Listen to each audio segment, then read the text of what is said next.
에스겔서는 이 시대적 배경을 먼저 한번 간단하게 살펴볼 필요가 있습니다.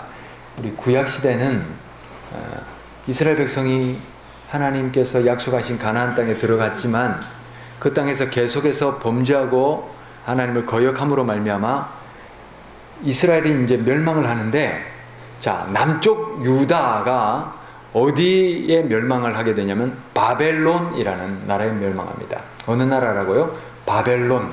바벨론이라는 나라의 이름은 기억하실 필요가 있습니다. 이 바벨론에 의해서 멸망하는데, 이 바벨론이 멸망시켜서는 이스라엘 백성을 포로로 끌어갑니다.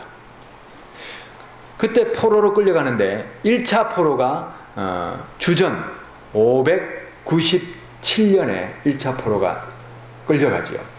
그러고 나서 10년 후인 587년에는 이스라엘이 이 유다가 완전히 멸망하게 되고 예루살렘 성이 파괴되게 되고 그런 일들이 일어납니다. 완전히 멸망하게 되죠.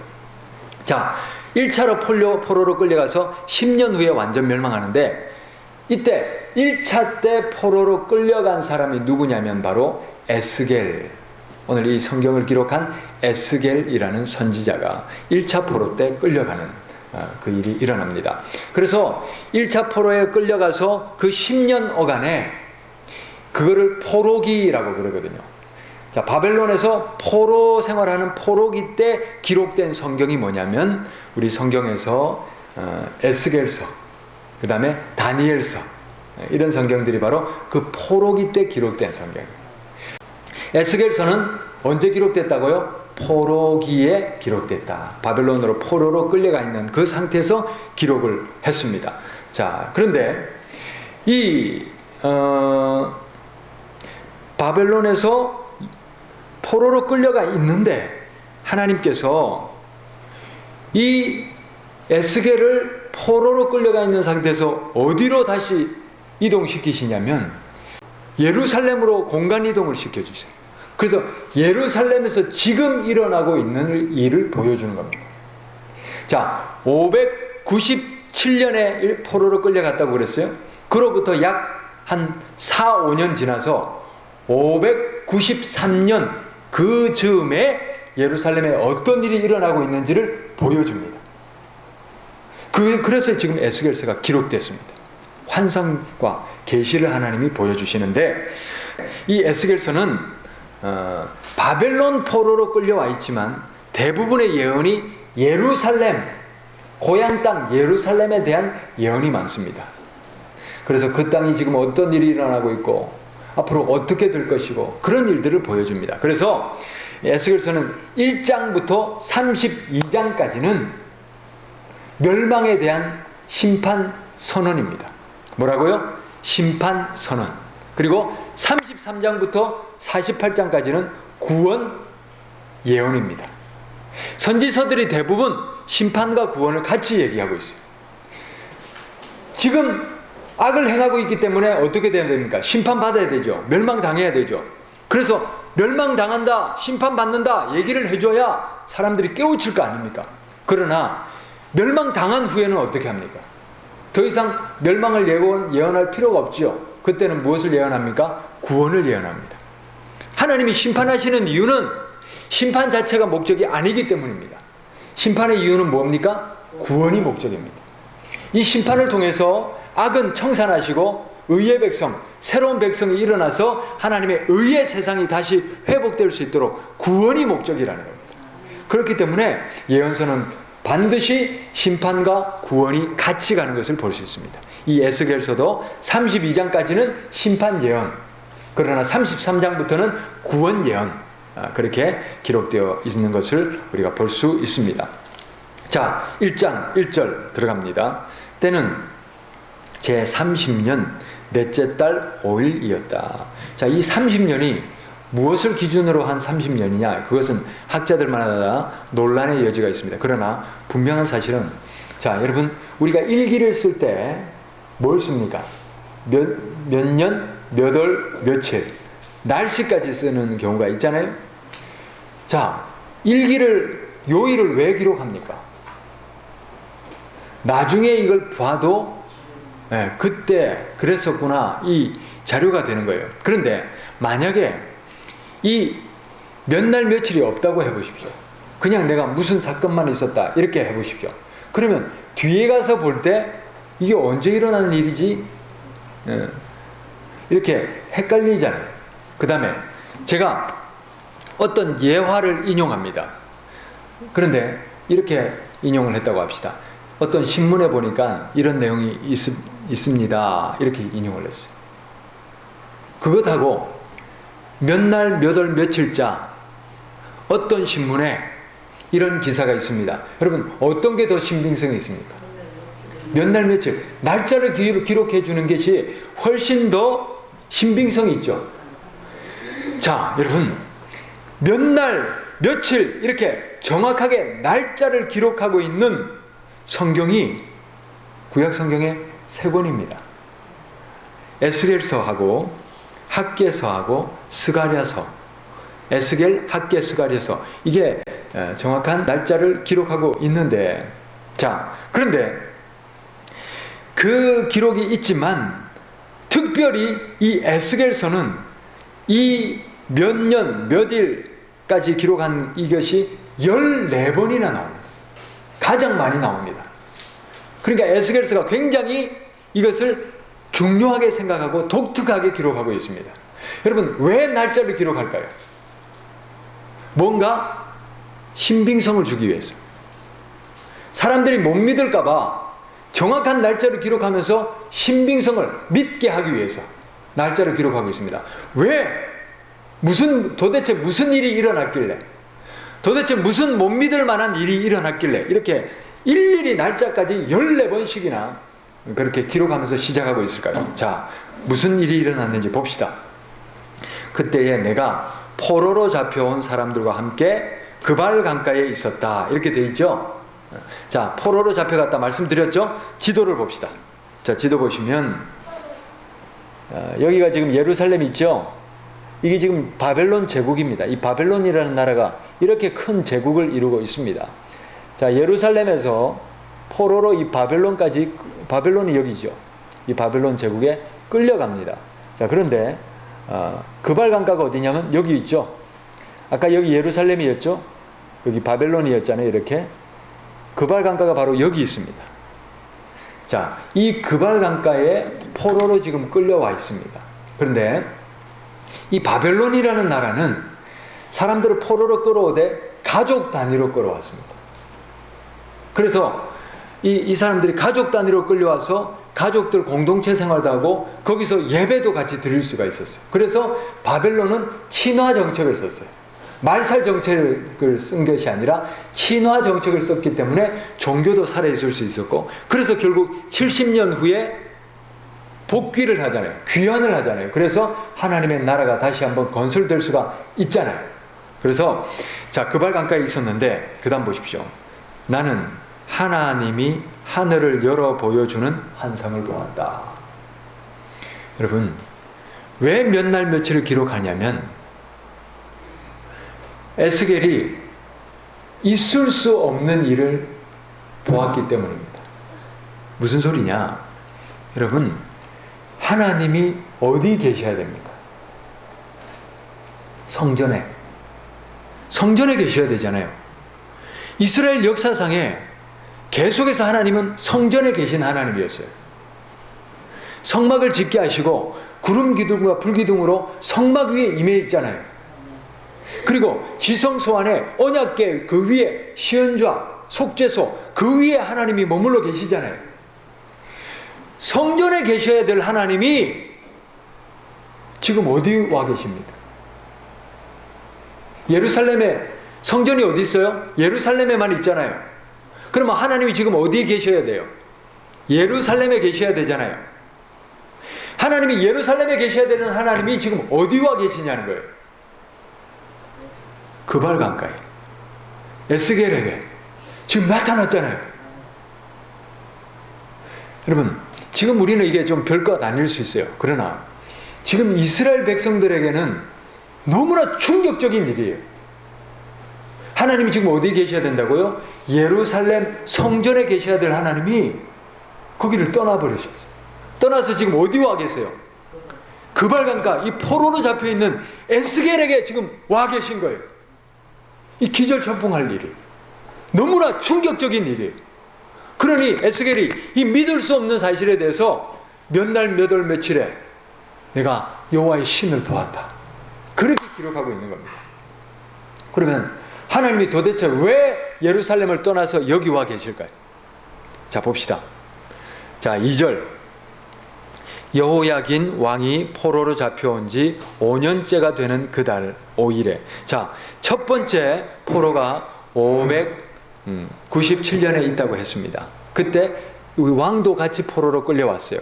그때로부터 5년 지난 이때에 주님께서 바벨로니아 그발 땅 강가에서 부시 아들인 나 에스겔 제사장에게 특별히 말씀하셨으며 거기에서 주님의 권능이 나를 사로잡았다. 이렇게 돼 있죠. 자, 그래서 권능이 사로잡았다는 것은 하나님이 그냥 이렇게 에스겔을 들어가지고 바로 공간 이동을 시킵니다.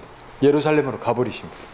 그래서 지금 그때부터 5년이 지난 지금 이 예루살렘에 도대체 무슨 일이 일어나고 있는지를 보여주십니다. 자, 그런데요, 4절부터 봅시다. 4절 읽습니다. 그때 내가 바라보니 북쪽에서 폭풍이 불어오는데 큰 구름이 밀려오고 불빛이 계속 번쩍이며 그 구름 둘레에는 광채가 나고 그 광채 한가운데에는 불 속에서 빛나는 금부치의 광채 같은 것이 반짝였다. 여러분 잘 생각해 보십시오. 북쪽에서 큰 바람이 몰려오고 구름이 있고 불빛이 번쩍합니다. 그 구름 둘레에 광채가 있고 광채 한가운데에 빛나는 금부치, 빛나는 금속이 번쩍번쩍하고 있어요. 여러분 이게 뭘까요? 뭐처럼 생각됩니까? 우주선. 여러분 그래서 에스겔서 1장 가지고 하나님은 우주인이다 이렇게 논문을 쓴 학자도 있습니다. 이걸 이제 우주선으로 해석을 한 거예요. 우주선처럼 보이잖아요. 그렇죠? 그 다음 보십시오. 5절. 그러더니 그 광채 한가운데서 네 생물의 형상이 나타나는데 그들의 모습은 사람의 형상과 같았다. 그 안에서 그 금속 덩어리, 그 덩어리 안에서 뭐가 나온다고요? 생물이 나와요. 그게 무슨 모양이라고요? 사람과 같이 생겼다는 거예요. 그런데 보십시오. 6절. 얼굴이 몇 개라고요? 넷. 날개도 넷. 사람은 사람인데 얼굴이 몇 개라고요? 4개. 날개도 4개. 이상하죠? 이상하게 생긴 생물체가 나왔어요. 7절. 그들의 다리는 모두 곧고 그 발바닥은 송아지의 발바닥 같고 광낸 놋과 같이 반짝거렸다. 이렇게 돼 있죠? 그 생물의 사면에 달린 날개 밑에는 사람의 손이 있으며 내 생물에게는 얼굴과 날개가 있었다. 이 생물이 신기하죠? 무슨 우주인이다. 그래서 이걸 우주인이다. 그렇게 해석을 하는 학자도 있습니다. 과연 이게 우주인일까요? 자, 9절. 그들의 날개 끝은 서로 닿아 있으며 앞으로 나아갈 때는 몸을 돌리지 않고 각각 앞으로 곧게 나갔다. 그 네 생물의 얼굴 모양은 제각기 앞쪽은 뭐라고요? 사람, 오른쪽은 사자, 왼쪽은 황소, 뒤쪽은 독수리 얼굴이었다. 이렇게 되어 있죠. 11절. 이것이 그들의 얼굴 모양이었다. 그들의 날개는 위로 펼쳐져 있는데 두 날개로는 서로 끝을 맞대고 있고 또 두 날개로는 그들의 몸을 가리고 있었다. 상상이 되시죠? 날개가 4개 있는데 2개는 어떻게 하고요? 펼치고 2개는요 자기 몸을 이렇게 가리고 있었어요. 자, 그 다음 12절. 그들은 영이 가고자 하는 곳을 갈 때는 각각 앞으로 곧게 나갔다. 그들은 몸을 돌리지 않고 앞으로 나갔다. 이 도대체 뭘까요, 여러분? 하나님. 이 생물이 하나님일까요? 하나님이 이렇게 생겼나요? 자, 그래서 이걸 가지고 모르는 사람들은 우주인이다, 우주선이 등장했다, 그래서 하나님은 우주인이다, 이렇게 결론을 내립니다. 그런데요, 제가 성경을 연구하다 보니까 성경에 여러 가지 고고학적 자료를 찾다 보니까 이게 우주인이 아닙니다. 뭐냐? 제가 한번 그림을 보여드립니다. 자, 여러분 이게 기원전 18세기 지금 에스겔서가 주전 597년, 593년 이 정도에 기록되니까 그보다 훨씬 1000년 전에 천년 전부터 이런 그림이 있었어요. 아시리아의 신의 모습이 저렇다는 거예요. 신의 형상이 뭡니까? 얼굴이 내 얼굴이 있고 이런 짐승 모양의 신이 있습니다. 그러니까 지금 에스겔이 지금 보고 있는 것은 우주인을 보는 것이 아니라 지금 바벨론의 온갖 사방에 조각되어 있고 그림 그려져 있는 그들의 신의 형상입니다. 이게 이렇게 내 얼굴을 가진 신의 모습들이 곳곳에 있습니다. 자, 그 다음 보십시오. 바벨론 시대의 하늘 지배꾼의 형상. 여러분, 이 천사 모양 비슷한 동물들이 위의 모습은 사람이죠. 아랫 모습은 뭡니까? 소죠, 소. 소의 모습이고, 날개가 몇 개입니까? 4개가 있고, 또 손이 달려있죠. 오늘 이 성경에 기록된 모양하고 똑같지요? 자, 이런 모양의 이 생물들이 뭘 하고 있습니까? 하늘을 바치고 있죠? 하늘에 어떤 신을 바치고 있습니다. 이런 모양을 본 거라는 겁니다. 지금 에스겔이 지금 보는 것은 우주인을 보는 것이 아니라 바벨론 곳곳에 새겨져 있고 조각되어 있는 그 바벨론의 형상들을 보고 있어요. 자, 그런데 그 다음 봅시다. 15절. 그때에 내가 그 생물들을 바라보니 그 생물들의 곁 땅 위에는 바퀴가 하나 있는데 그 바퀴는 내 얼굴을 따라 하나씩 있었다. 뭐가 나옵니까? 바퀴가 나옵니다. 16절. 그 바퀴 형상과 구조를 보니 그 형상은 빛나는 녹주석과 같고 네 바퀴의 형상 모두 똑같았으며 그 구조는 마치 바퀴 안에 바퀴가 들어있는 것처럼 보였다. 그 바퀴들은 사방 어디로 가든지 방향을 돌이키지 않고서도 앞으로 나아갔다. 그 바퀴의 둘레에는 모두 높고 보기에도 무서우며 그 네 둘레로 돌아가면서 눈이 가득하였다. 그 생물들이 나아가면 바퀴들도 생물들의 곁에서 함께 나아갔고 생물들이 땅에서 떠오르면 바퀴들도 함께 떠올랐다. 그 생물들은 어디든지 영이 가고자 하면 그 영이 가고자 하는 곳으로 갔다. 바퀴들도 그들과 함께 떠올랐는데 생물들의 영이 바퀴 속에 들어있기 때문이다. 이렇게 돼 있죠. 자, 여러분 보십시오. 이게 뭡니까? 바퀴죠. 바퀴고 그 안에 뭐가 있습니까? 또 생물들이 있죠. 생물이 있죠. 생물의 영이 바퀴 안에 들어가 있죠. 그런 형상인데 21절 읽습니다. 생물들이 나아가면 그 바퀴들도 나아갔고 생물들이 멈추어 서 있으면 바퀴들도 멈추어 서 있었다. 또 바퀴들이 땅에서 떠오르면 바퀴도 그들과 똑같이 떠올랐는데 생물들의 영이 바퀴들 속에 들어있기 때문이다. 자, 처음에 뭐가 등장했다고? 생물이 등장했어요. 그 다음에 뭐가 등장합니까? 바퀴가 등장합니다. 여러분, 왜 바퀴가 등장할까요? 북부 시리아 갈그미시에서 나온 약 2.4m 높이 정도 되는 현무암 조각상인데 지금 이 갈그미시도 마찬가지로 바벨론 그 지역에 속해 있죠. 여러분 보십시오. 사자가 있고 독수리 얼굴을 가진 사람의 형상이 뭘 하고 있습니까?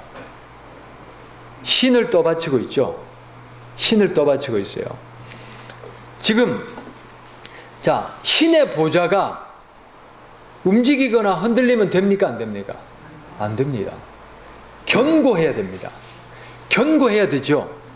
그런데 지금 에스겔은 독특한 환상을 보고 있어요. 이 신을 떠받치고 있는 이 네 생물들을 보는데 거기에 뭐가 달려 있어요? 바퀴가 달려 있어요. 바퀴가 달려 있다는 것은 어떻게 합니까? 움직인다는 거예요. 움직인다는 거예요. 왜 움직일까요? 신의 보좌는 견고하게 딱 중심을 잡고 움직이지 말아야 되는데 왜 움직이는 이 신의 보좌, 신의 형상을 봤을까요? 자, 그 다음 봅시다. 자, 끝에 가면 이 비밀이 다 밝혀집니다. 자, 22절. 그 생물들 머리 위에는 뭐가 있습니까? 창공 모양의 덮개와 같은 것이 있는데 수정과 같은 빛을 내서 보기에 심히 두려웠으며 그 생물들의 머리 위에 펼쳐져 있었다. 여러분, 지금 에스겔이 보고 있는 것은 그 바벨론의 신이라고 그랬어요. 자, 신의 모습인데 이 신의 얼굴이 왜 사면이냐? 자, 신이 예를 들면 한쪽 면만 보고 있으면 어떻게 됩니까? 이쪽은 비죠. 그러니까 신이 사방을 다 관할을 해야 되잖아요. 사방을 다 알아야 되잖아요. 전지전능해야 되잖아요. 그래서 신의 얼굴이 몇 개입니까? 4개 달려있는 거예요. 신의 얼굴이 4개인데다가 보세요. 한쪽은 사람이죠. 사람은 만물의 영장이죠. 한쪽은 뭡니까? 사자죠. 짐승의 왕이 누굽니까? 사자죠. 한쪽은 누굽니까? 황소죠. 힘세기로 하면 가축의 왕이 누굽니까? 황소죠. 뒤쪽은 누굽니까? 독수리죠. 날짐승의 왕이 누굽니까? 독수리죠. 그러니까 베스트 오브 더 베스트라고 그러죠. 최고 중에 최고를 모아놨다는 거예요. 사방을 관할하는 신이 들짐승 그리고 만물 그것들의 최고를 모아놓은 그 형상이라는 거예요. 자, 이런 신이, 그런데 여러분 이 신이 바벨론 이 최고의 신도 뭘 받들고 있더라는 거예요. 그 위에 떠받치고 있는 게 뭡니까? 하늘. 하늘을 떠받치고 있는데, 자 보십시오. 이 제일 밑에 이 소와 같이 생긴 짐승이 있고, 그 다음에 이 소죠. 그리고 여기는 뭡니까? 사자죠. 그리고 제일 위에 뭘 떠받치고 있죠? 신들이, 그 위에 신들이 다 이렇게 해서 떠받치고 있다는 거예요. 뭘 떠받치고 있다는 거예요? 하늘을 떠받치고 있는 거예요. 자, 그 다음 봅시다. 23절. 그런데 창공 모양의 덮개 밑에는 그 생물들이 펼친 날개가 서로 맞닿아 있었다. 이쪽 생물들이 2날개로 자기 몸을 가리고 있고 저쪽 생물들도 2날개로 자기 몸을 가리고 있었다. 자, 여러분 떠받치고 있는데 왜 2날개로는 떠받치고 있고 몸을 가리고 있을까요? 가리고 있다는 건 뭐냐면 그 신 앞에서 지금 이 내 얼굴을 가진 신도 위에 떠받치고 있는 그 존재 앞에서는 뭡니까? 부끄러운 존재인 거예요. 그래서 자기를 가리고 있는 거예요. 바빌론의 최고의 신이라는 그 신도 이렇게 떠받치고 자기를 가리고 있더라는 거예요. 그러면 도대체 이 창공 위에는 도대체 뭐가 있길래, 뭐가 있을까요? 자, 24절. 그들이 움직일 때는 나는 그들이 날개치는 소리를 들었다. 그 소리는 마치 힘찬 물소리와 같고 전능하신 분의 천둥 소리와도 같고 떠드는 소리 곧 군인들의 진영에서 나는 함성과도 같았다. 그들은 멈추어 서 있을 때에는 날개를 들이웠다. 이들이 움직이는데 거대한 소리가 나더라는 거고 구구구구구구구 하는 뭐 이런 거대한 움직임 소리가 나는 거예요. 그러니까 그 위에 있는 존재의 위엄과 권위와 능력을 지금 표현하고 있는 것이죠. 25절. 그들의 머리 위에 있는 창공 모양의 덮개 위에서 소리가 들렸다. 드디어 소리가 들립니다. 그들은 멈추어 서 있을 때에는 날개를 들이웠다. 자, 이제 22절부터 25절까지는 창공을 얘기했습니다. 자, 그 다음 26절부터 이제 드디어 그 위에 있는 것들을 이제 나타내 보여주는데 26절 읽습니다. 또 그들 머리 위에 있는 창공 모양의 덮개 위에는 청옥처럼 보이는 보석으로 만든 뭐가 있습니까? 보좌 형상을 한 것이 있었고 그 보좌 형상 위에는 사람의 모습과 비슷한 형상이 있었다. 나는 그 허리처럼 보이는 그 위쪽에서 금부치의 광채 같은 것이 불꽃처럼 안팎으로 그를 둘러싼 것을 본. 자, 창공 위에 뭐가 있습니까? 보좌가 있었고 보좌 위에 누가 앉아 있습니까? 사람이 앉아 있는데 빛이 나더라는 거예요. 빛이 나는데 그 다음 보십시오. 그의 허리처럼 보이는 그 아래쪽에서도 나는 불꽃과 같은 모양을 보았다. 이렇게 그는 광채로 둘러싸여 있었다. 광채, 영광의 광채. 나는 그 존재가 앉아 있어요. 그분은 누굴까요? 이분이 바로 여호와 하나님이십니다. 하나님이십니다. 자, 28절 읽어봅시다. 그를 둘러싼 광채 모양은 비 오는 날 구름 속에 나타나는 무지개같이 보였는데 그것은 다 같이 읽읍시다. 주님의 영광이 나타난 모양과 같았다. 아멘. 누가 나타나셨어요? 주님, 하나님이 나타나신 거예요. 그 모습을 보고 나는 얼굴을 땅에 대고 엎드렸다. 그때 말씀하시는 이의 음성을 내가 들었다. 할렐루야. 지금 여러분, 지금 에스겔이 우주선을 보는 게 아니에요. 또 우주인을 보는 게 아니에요. 뭘 보고 있냐? 지금 에스겔은 지금 바벨론의 신들의 형상을 보고 있어요. 사면의 얼굴을 가진 그 바벨론의 신의 형상을 보는데, 이 신들이 바벨론에서는 최고의 신일지 모르지만 이 신들이 뭔가를 떠받치고 있더라는 거예요. 하늘을 떠받치고 있어요. 이 신들도 하늘에 있는 어떤 존재를 떠받치는 그 부끄러운 존재밖에 되지 않더라는 거예요. 자기를 가리고 있는. 그런데 그 위에 창공이 나타나는데, 창공 위에 보좌가 있어요. 그 보좌 위에 놀랍게도 앉으신 분이 누굽니까? 하나님이시더라는 거예요. 바벨론의 최고의 신이라는 존재도 결국 하나님의 하수인이더라는 거예요. 하나님을 바치고 있는 신에 불과하더라는 거예요. 그러면 이 땅을 통치하고 세상을 만물로 다스리고 통치하시는 최고의 신은 누굽니까? 하나님이. 바벨론, 여러분 바벨론이 어떤 나라입니까? 그 당시 세계를 제패하던 나라예요. 세계 최고의 나라예요. 세계 가장 강력한 군대가 있고 가장 강력한 신이 있는 바벨론이에요. 그런데 그 강력한 신도 결국 최고가 아니더라는 거예요. 그 신도 누구 아래에 있어요? 하나님 아래에 있다는 거예요. 지금 에스겔이 그걸 보고 있는 거예요. 할렐루야. 그런데 그 하나님이 어디 계셔야 돼요? 예루살렘. 예루살렘에 계셔야 될 하나님이 어디 와 있어요? 바벨론 포로로 끌려와 있는 이 그발 땅에 와 계신 거예요. 그래서 이 내생물에 떠받치고 있는 이 보좌를 떠받치고 있는 거기에 뭐가 달려 있습니까? 바퀴가 달려 있는 거예요. 그래서 바퀴가 달려 있는 거예요. 왜? 하나님이 이동하셔서 오셨기 때문에. 이해되십니까? 자, 그래서 이 에스겔서 1장을 가지고 하나님은 우주인이다 라고 해석하는 사람들은 이 고고학 자료들을 전혀 보지 않은 사람입니다. 이 자료만 봤다면 오늘 제가 드리고 싶은 이 말씀이 이해가 되실 것입니다. 지금 에스겔은 바벨론 최고의 내 얼굴을 가진 그 신들을 보고 있지만 결국 그 신들도 하나님의 하수인에 불과하더라는 겁니다. 세상 만물을 통치하는 것은 바벨론 신이 아니더라는 겁니다. 누구십니까? 하나님이십니다. 그 영광의 하나님, 광채 나시는 하나님, 그 빛의 존재이신 하나님이 지금 어디 계십니까? 예루살렘에 있는 것이 아니라 지금 여기 바벨론 그발 강가에 와 계십니다. 그런데 이 놀라운 광경을 보았기 때문에, 이 있을 수 없는 일을 경험했기 때문에 에스겔이 몇 년, 몇 월, 며칠에 하나님이 여기 내 위에 나타나셨다 이렇게 기록하고 있는 겁니다. 신빙성을 주려고. 할렐루야. 그러면 하나님이 도대체 왜 나타나셨나? 다음 시간에 궁금하시죠? 도대체 어떤 일이 벌어질까 궁금하시죠? 다음 시간에. 자, 오늘 1장까지 보았습니다. 기도합시다. 하나님 아버지, 오늘 말씀을 통하여 세상 만물을 다스리시는 분은 바벨론의 그 위대한 신이 아니라 어떤 형상을 가진 그 신들도 아니라 하나님이심을 보았습니다.